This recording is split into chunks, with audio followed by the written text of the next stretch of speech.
From KCRW in Santa Monica, I'm Claude Brodesser-Ackner, and this is The Business. So you still want to do the show business, and you think that you got what it takes? I mean, you really got to rap and be all that, and prepare yourself for the breaks. Check it out.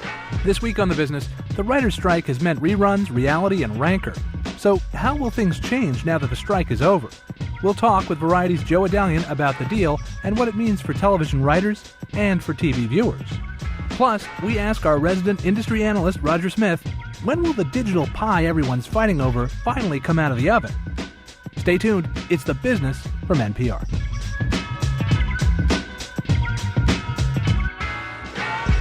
After 101 days on strike, $1.3 billion lost by Hollywood-dependent businesses, and almost $750 million in lost wages to production crews, what exactly did the writers get for their and our trouble? Perhaps most notably, a TV writer will get something like $1,500 a year for each TV episode streamed on the internet. That may not seem like a lot, especially when compared to what some elite writers gave up in income during the strike. But of course, most of those on the picket lines were not executive producers or multi-million-dollar screenwriters. They were just writers who make payments on their Hondas like everybody else. What else did the strike do for writers? It established both jurisdiction over the internet and, as Variety notes, a precedent that says that when the web makes money, writers make money. And that, as the commercial says, is priceless. Moreover, the writers will, for the first time, supposedly have unfettered access to the studio's books, at least when it comes to accounting for the internet. This seems like something you shouldn't have to strike for, but hey, it's Hollywood. And finally, the solidarity of writers, for the first time in a long time, proved that they aren't always a herd of cats, but can actually be a cohesive bargaining force.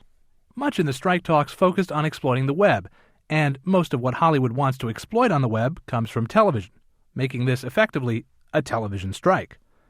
So we called up Joe Adalian to find out what all of this means for the television business and TV-loving audiences. Joe covers television for the trade paper Variety, and he's part of the phalanx of reporters covering the strike. Joe Adalian, welcome back to The Business. Thank you, Claude. So, after every Super Bowl, we know who won. After every strike? Well, I had this discussion today with Variety's crack labor reporter Dave McNary, and I asked him that exact question. He said, it's a tie, and I agree with him. I think that essentially both sides lost a little, both sides gained a little. Writers obviously lost hundreds of millions of dollars that they will never get back, and that they knew going on strike they would never get back. Studios gave up some basic principles. They let the writers into the new media henhouse, and they will not be able to kick them out. So to that extent, both sides gave up some things that they maybe never wanted to, but in the end, it seems like a fair deal. It seems like a deal that no one's exactly 100% happy with, and that's usually the best kind of deal in labor situations. So how does this deal between the Writers Guild and the studios and networks affect the TV writers, really? Well, it's going to usher in, at least in the short term, a new era of austerity, in the sense that networks have had a lot of time since they have, network executives love to have meetings and they love to think about things, and usually they're busy plotting strategy on scheduling and development. Well, for the last 3 months, they haven't had any shows developed. They haven't had any pitches to hear. So they've been thinking about other ways to improve the business, shall we say. And that usually means paying people less money. They are going to be pretty severe when it comes to overall deals. For example, I talked to one agent today who said there's still going to be overall deals. If you're a writer with a vision or you've proven that you can run a show, you can still get an overall deal. But it used to be if you were, say, on House for 3 years, and they thought, well, maybe this person might have an idea on them. Even if you've never developed a show before, you could probably get an overall deal that would pay you maybe $1.2 million over 2 years. Those deals for right now, they're gone. You're going to have to prove yourself first before the studios decide to take a chance on you and just blindly invest money in you. So the creativity talent pool is going to shrink, really? Well, it's not going to shrink. It's just going to be less well paid. If you were a writer on House before who worked there for 3 years, you still will get a job on House and you'll still be paid nicely, but you're not going to get that little bonus money of a studio saying to you, well, you know what, hey, maybe just to be safe, you're okay as a writer on House. Why don't we just see if you can develop something, and we'll pay you blindly on the off chance that you're going to actually come up with a hit. Now you'll just have to write a script that they like, and then they'll buy it if they like it, and you'll get paid then. The same thing with pilot season. In the past, the networks would do 10 to 15 pilots for comedies and dramas, maybe 25 each every season. Some networks like NBC are now saying they're not going to do that. They're just going to go directly to series. They're still going to take bets, they're still going to buy scripts, and they're still going to invest money, but rather than produce 15 or 20 prototypes. They might produce 5. Shows will still get made, but there won't be that sort of dumb money as much. That's what the networks seem to be committed to changing. Is it really dumb money, or do these deals really yield the future hits of tomorrow? Well, the general thinking has always been, Claude, that for every 5 overall deals that go nowhere, you get 1 overall deal that leads to Friends or ER or House. But the fact is, there aren't those big mega hits anymore to be had. The syndication marketplace is vastly different than it was 10 years ago. And while you can still make money in syndication, you can't make quite nearly the money that you made before. So those sorts of deals that would be paid for by huge, huge successes, well, when you don't have those huge, huge successes, you can't afford to make those deals that aren't likely to pay off. So the networks are basically hedging their bets. They're trying to invest in more sure things and less speculation. And the networks and the studios, what did they get out of all these months of acrimony and hate? Well, they gained to some degree as they saved some money. They were able to replace a lot of expensive scripted shows with unscripted shows without suffering a huge ratings loss. There were some ratings losses, and there were some ad revenue losses that are beginning to kick in, but they saved so much money on production, and they saved money because force majeure allowed them to terminate a whole bunch of overall deals. People who were coming to their end of their overall deals that weren't going to come up with a hit show, but the network still had to pay them for 6 months, suddenly they saved that money. So they saved some money on the short term. And they also got the writers to give up their demands on reality and animation, although no one really ever thought that was going to be a starter. And they got everything went back to work in about 3 months without the complete destruction of the business. And if the networks feel that they can use the strike as an impetus to change a pilot system that's broken or an overall deal system that doesn't make sense, then they'll say, well, that's a little bit of a win. But again, that's why we described it as a tie. I don't think the networks won anything. They just sort of came through it okay without the business going to hell. I want to ask you just sort of a practical question. You're at Variety every day. You're on the phone with the heads of networks. You're on the phone with all the agents. You're on the phone with writers sometimes. What's it going to be like for all these people to get back to business, given the rancor that sort of filled these talks? I mean, there are ugly, ugly things said on both sides. Yeah, my colleague Mike Schneider called it the psychology of the strike, and that's a really good question. I think Hollywood is a very practical town. And already today I was talking to network people who were taking pitches. An agent was telling me about an overall deal he's trying to make. I think people will be practical, and they'll get over it for the most part. This is the town of the gift basket, after all. This is the town of the gift basket and the cupcakes. Don't forget the cupcakes. But the other thing is that there will be some hard feelings, though. There were a lot of network executives who read things on blogs and United Hollywood that from people that they thought were pretty reasonable people, but they've got their brains bashed in by some of these writers.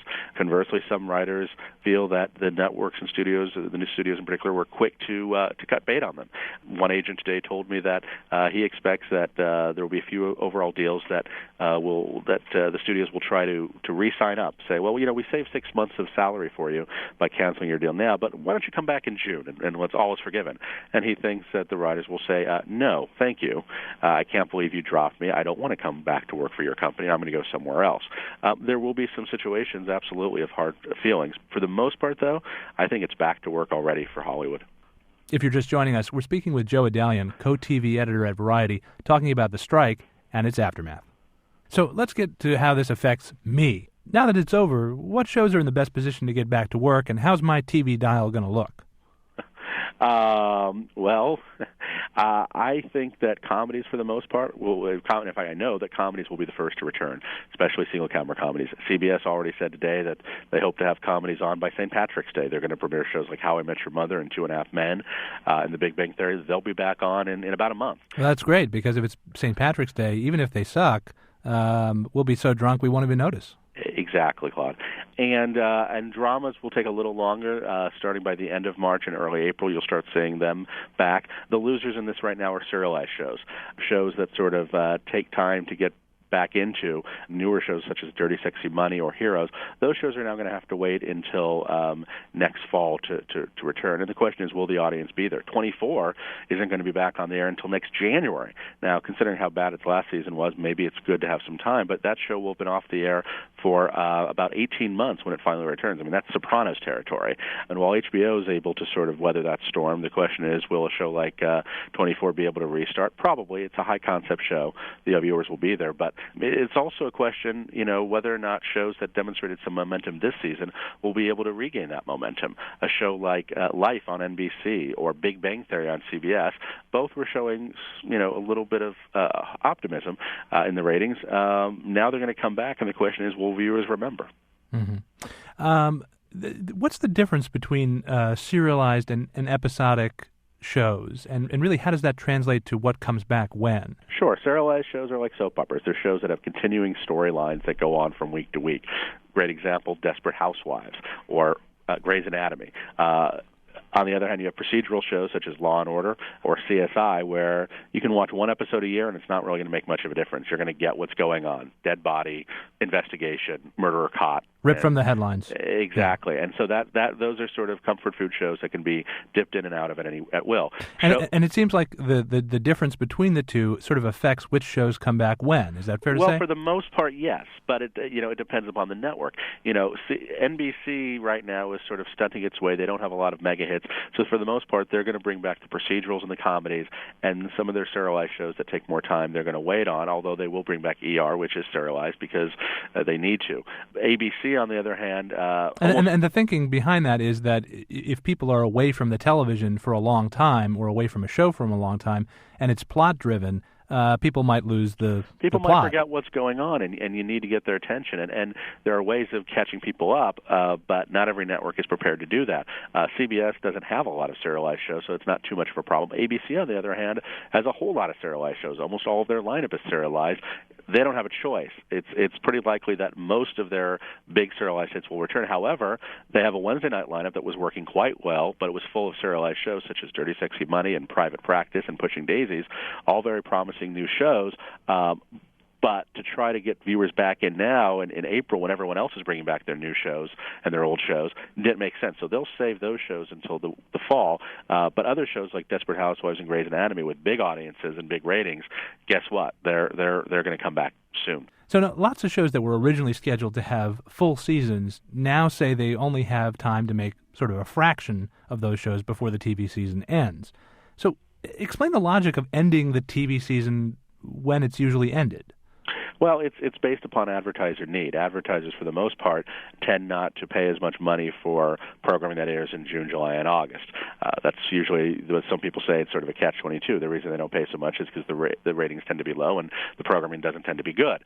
Some networks have made some noise that they might find a way to extend the season into June, that they might air a few episodes of some shows in June. As of right now, no one's announced that.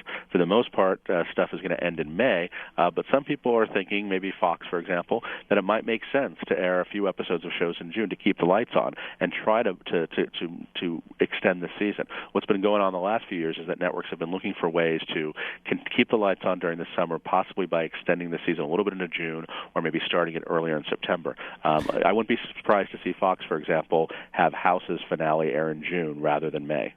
So that's this television season. The other season that we're usually in this time of year is pilot season. So do we go right into pilot season? What's happened? Or is pilot season decimated? It's not decimated, but it is changed.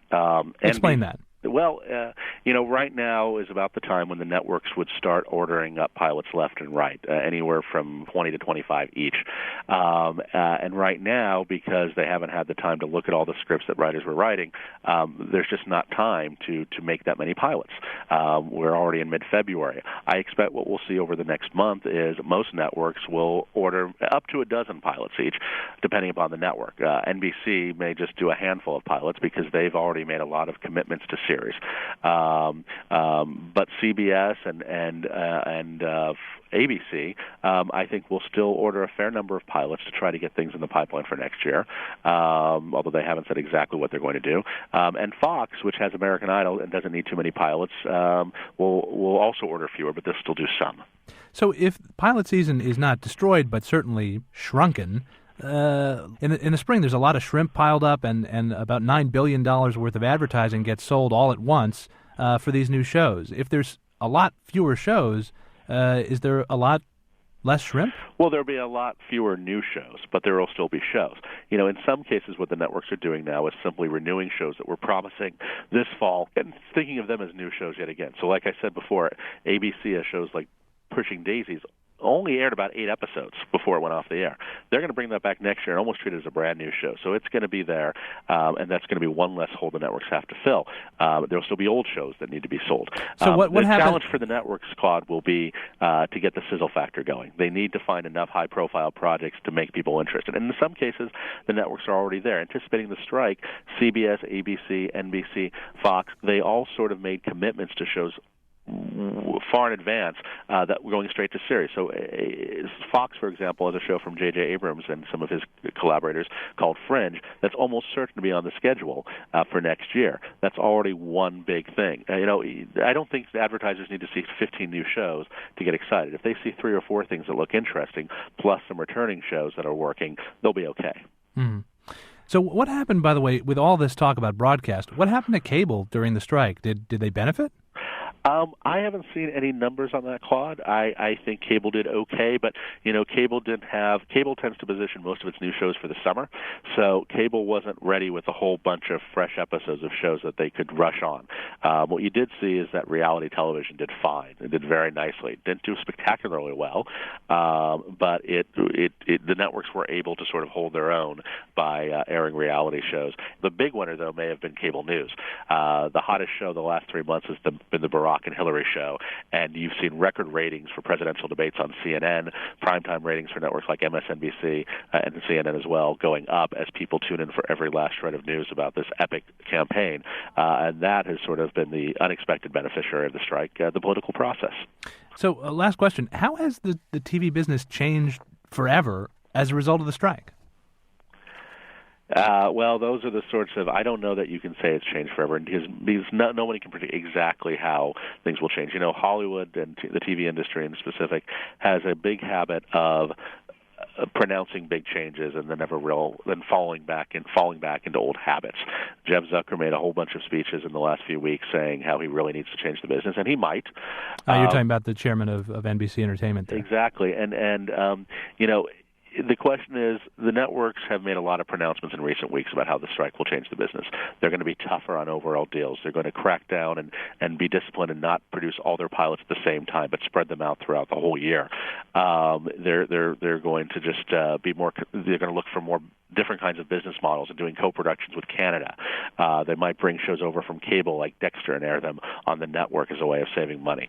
And for now, that's all fine and well, but the question is, a year from now, will they slip back into their old habits? Will agents suddenly be able to once again start a bidding war for that hot rider that you absolutely got to have if you want to be in business? And will the network simply go back to what they always like to do, which is spend money, not always wisely? We'll see.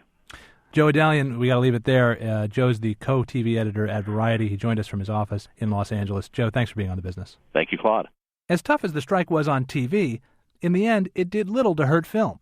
While Variety reports that the studios were forced to put 10 pictures on hold, it's important to keep in mind that the studios also raced to put some 30 films into production ahead of the strike.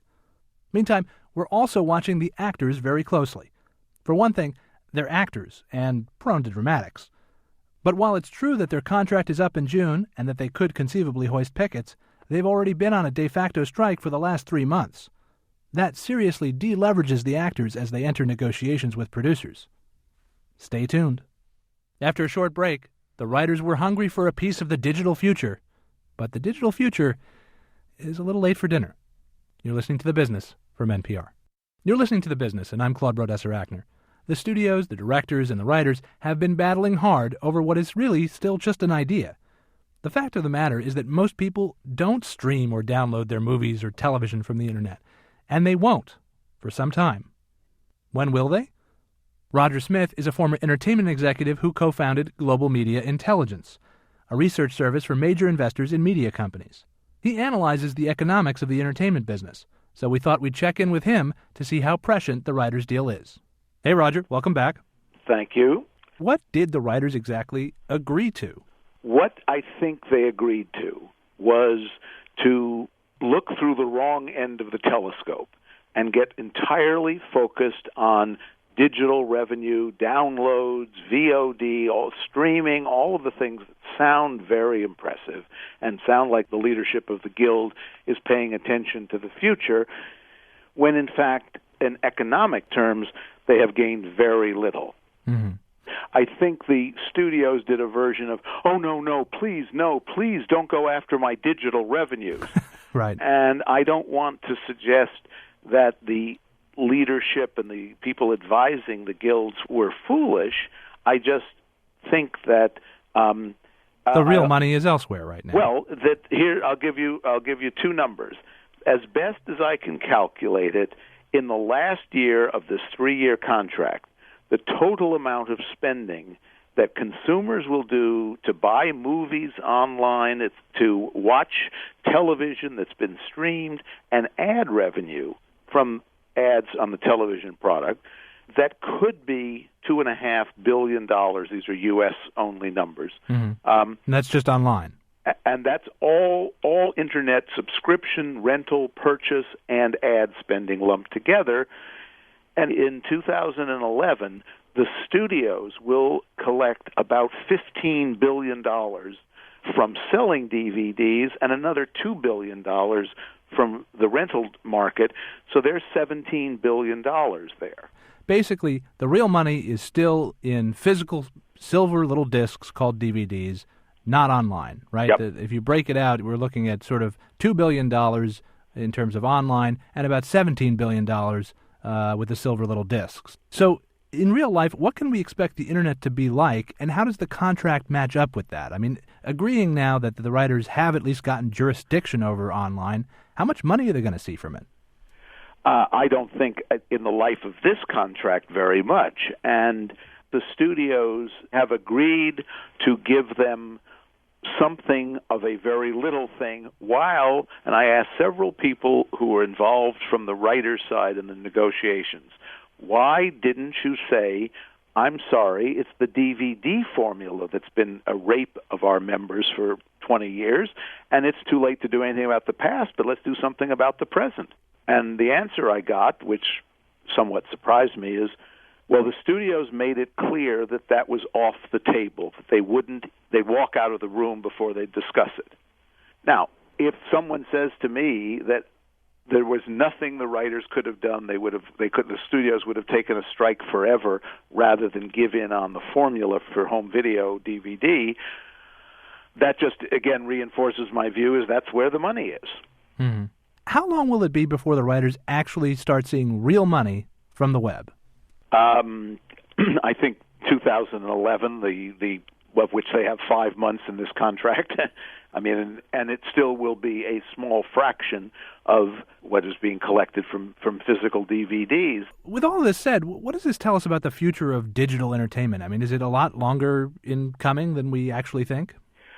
Well, the future of digital entertainment heavily involves the ugliest word in the English language if you are a content owner, free. In the case of television, there can be a future for it as ad-supported because people are used to watching television interrupted by ads. But nobody is seriously suggesting there's an Internet business of ad-supported movies. No one's going to watch a movie with 10 interruptions or something like that.